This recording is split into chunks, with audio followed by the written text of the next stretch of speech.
ब्रह्मांड मानव के मस्तिष्क की सोच की वजह से इसे खोजने, इसकी कल्पना करने और इसके बारे में जानने की उत्सुकता व्यक्ति के अंदर पहले भी थी, अभी भी है। सबसे पहले मिस्र यूनानी परंपरा के प्रख्यात खगोल शास्त्री क्लॉडियस टॉलमी ने सर्वप्रथम इसका अध्ययन किया। 140 ईसा पूर्व इसकी अवधारणा थी कि पृथ्वी केंद्र में है और अन्य ग्रह और तारे इसकी परिक्रमा करते हैं। यह अवधारणा लंबे समय तक बनी रही। 1543 में कोपरनिकस ने जब हेलियोसेंट्रिक अवधारणा का प्रतिपादन किया तो इनके पश्चात ब्रह्मांड के संदर्भ में एक क्रांतिकारी परिवर्तन आया। उन्होंने बताया पृथ्वी के ब्रह्मांड के केंद्र में नहीं बल्कि सूर्य है। 1805 में ब्रिटेन के खगोल शास्त्री हर्शेल ने दूरबीन की सहायता से अध्ययन कर बताया कि सौरमंडल आकाशगंगा का एक अंश मात्र है।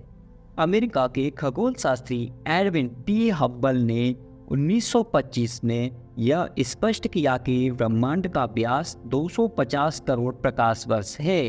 इसके अंदर हमारी आकाशगंगा की भांति लाखों आकाशगंगाएं हैं। ब्रह्मांड की उत्पत्ति में दिए गए 3 सिद्धांत। पहला सिद्धांत बिग बैंग का सिद्धांत, जिसे जॉर्ज लेमिंटन ने दिया। दूसरा सिद्धांत साम्यावस्था सिद्धांत, थॉमस गोल्ड एवं हरमन वार्डी ने दिया। तीसरा सिद्धांत दोलन सिद्धांत, डॉक्टर एलन संडेस। इन तीनों सिद्धांतों में बिग बैंग सिद्धांत सर्वाधिक मान्य था। जॉर्ज लेमिंटन ने यह सिद्धांत 1960 से 70 तक पूरा किया। उनके अनुसार 15 अरब वर्ष पूर्व ब्रह्मांड एक विशालकाय अग्निपिंड था जिसमें एक खतरनाक विस्फोट हुआ। इसके बाद कई आकाशगंगाएं और कई आकाशगंगाओं में कई ग्रह, उपग्रह, धूमकेतु, क्षुद्र ग्रह, ब्लैक होल और कई तारों का निर्माण हुआ। ब्रह्मांड के रहस्यों को जानने के लिए European centre for nuclear research CERN ने 30 मार्च 2010 को जिनेवा में पृथ्वी की सतह से 100 फीट नीचे एक 27 किलोमीटर लंबी सुरंग लार्ज हैड्रन कोलाइडर HLC नामक ऐतिहासिक महाप्रयोग सफलतापूर्वक किया।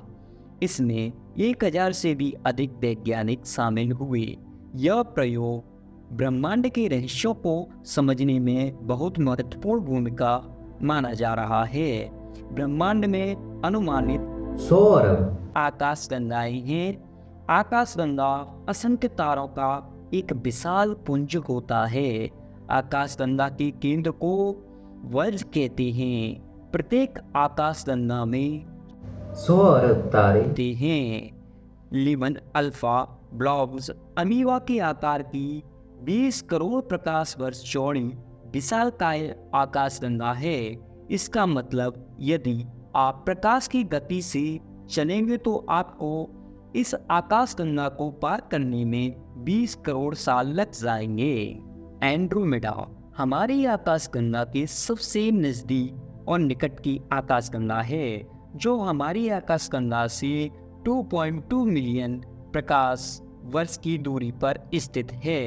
हमारी आकाशगंगा को मंदाकिनी कहा जाता है। इसकी आकृति सर्पिल आकार की है।